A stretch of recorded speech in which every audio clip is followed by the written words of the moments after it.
Assalamualaikum warahmatullahi wabarakatuh. Perkenalkan, kami dari kelompok 15. Kami akan menjelaskan mengenai manajemen pengetahuan SPBE. Nah, sebelum itu saya akan memperkenalkan siapa saja anggota-anggota kami. Pertama, Dewi Juliana, yang kedua Nurul Iza, yang ketiga Nurul Fatma, dan keempat saya sendiri Ramadhani Putri. Nah, sebelum itu saya akan menjelaskan sedikit tentang manajemen pengetahuan. Apa itu manajemen pengetahuan? Adalah sebuah platform pelayanan yang terbentuk karena adanya proses pelayanan yang terintegrasi dan untuk mendukung kolaborasi dari penggunaan manajemen pengetahuan tersebut. Selain itu, pada PP 95 tahun 2018, pasal 52 ayat 1, di sana ada tujuan manajemen pengetahuan. Yang pertama, meningkatkan kualitas layanan SPBE. Yang kedua, mendukung proses pengambilan keputusan dalam proses SPBE. Lalu ada ekosistem manajemen pengetahuan, terdiri dari 3. Yang pertama, pengembang atau developer sebagai penyedia platform. Yang kedua, orchestrator yang berperan dalam mencipta koneksi pengetahuan. Yang ketiga, ASN sebagai pengguna. Baiklah, saya akan melanjutkan penjelasan dari teman saya Ramadhani Putri. Di sini saya akan menjelaskan mengenai ruang lingkup. Dalam PP 95 tahun 2018 pasal 52 ayat 2, manajemen pengetahuan dilakukan melalui serangkaian proses pengumpulan, pengelolaan, penyimpanan, penggunaan, dan alih pengetahuan dan teknologi yang dihasilkan dalam SPBE. Di mana pengumpulan dan pengelolaan merupakan suatu proses pengumpulan dan pengelolaan informasi mengenai platform pelayanan yang terbentuk karena adanya proses pelayanan yang terintegrasi dan untuk mendukung kolaborasi dari penggunaan manajemen pengetahuan. Selanjutnya, penyimpanan. Proses yang bertujuan untuk menjaga dan memelihara serta pengambilan kembali pengetahuan yang ada. Dan alih pengetahuan merupakan proses untuk mengalirkan pengetahuan dari satu pihak ke pihak lainnya, meliputi proses komunikasi, penterjemah, pengubahan, dan juga pemilihan. Baiklah, sekian penjelasan yang dapat saya sampaikan. Untuk penjelasan selanjutnya akan dijelaskan oleh teman saya Nurul Iza. Baiklah, saya akan melanjutkan mengenai ruang lingkup, yaitu penciptaan pengembangan. Adalah suatu proses penciptaan pengetahuan baru dapat dilakukan dengan proses pengembangan, penemuan, ataupun penangkapan. Selanjutnya, mengelola pengetahuan sebagai aset adalah dalam aset pengetahuan dikemas kembali untuk disimpan atau direferensikan sehingga nilainya dapat dimanfaatkan secara efektif di masa depan.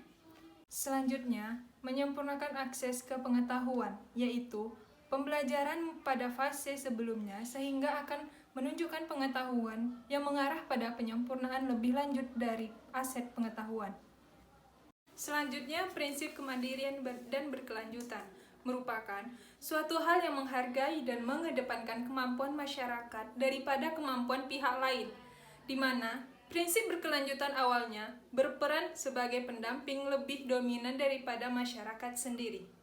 Dan yang terakhir, yaitu memperbaiki lingkungan pengetahuan, di mana kegiatan yang berkaitan proyek membangun lingkungan berkontribusi pada penciptaan diseminasi dan menggunakan pengetahuan yang lebih efektif. Sekian penjelasan dari saya mengenai ruang lingkup manajemen pengetahuan. Penjelasan mengenai poin penting yang akan dilanjutkan oleh teman saya Nurul Fatma. Baiklah, saya akan melanjutkan penjelasan dari Nurul Iza, yaitu poin penting yang termasuk ke dalam manajemen pengetahuan. Manajemen pengetahuan merupakan langkah sistematis dalam mengelola aset intelektual atau pengetahuan dalam berbagi informasi. Di dalam manajemen pengetahuan terdapat 4 tahapan atau langkah. Yang pertama itu perencanaan. Perencanaan merupakan tahapan awal di mana di dalamnya terdapat 3 komponen. Yang pertama yaitu SDM, sumber daya manusianya itu sendiri, yaitu orang yang berperan dalam mengelola manajemen pengetahuan. Yang kedua yaitu teknologi, di mana teknologi ini sebagai alat media pendukung untuk memfasilitasi manajemen pengetahuan. Yang ketiga yaitu proses di mana arus kerja dalam perencanaan ini akan dilaksanakan.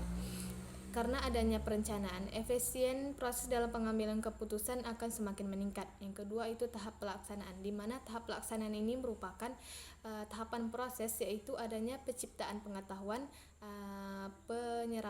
penerapan pengetahuan, pembauran pengetahuan, serta penyebaran pengetahuan.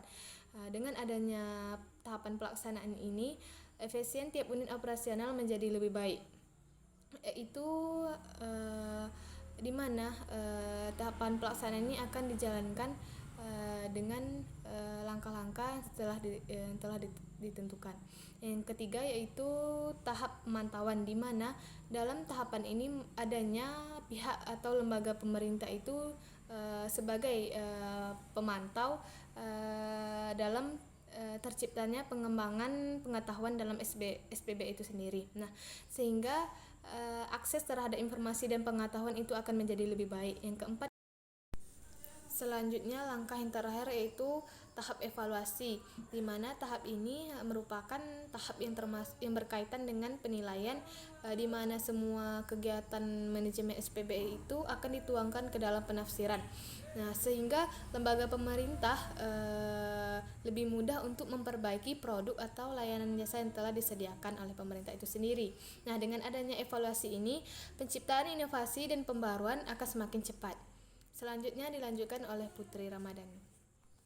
Nah, di sini bisa kita tarik kesimpulan bahwa manajemen pengetahuan bukanlah hal yang sama sekali baru, tetapi hal ini telah dipraktekkan dalam berbagai bidang, walaupun dengan istilah yang berbeda. Dan itu, manajemen pengetahuan mencakup pengetahuan tacit dan eksplisit dengan tujuan nilai tambah bagi organisasi.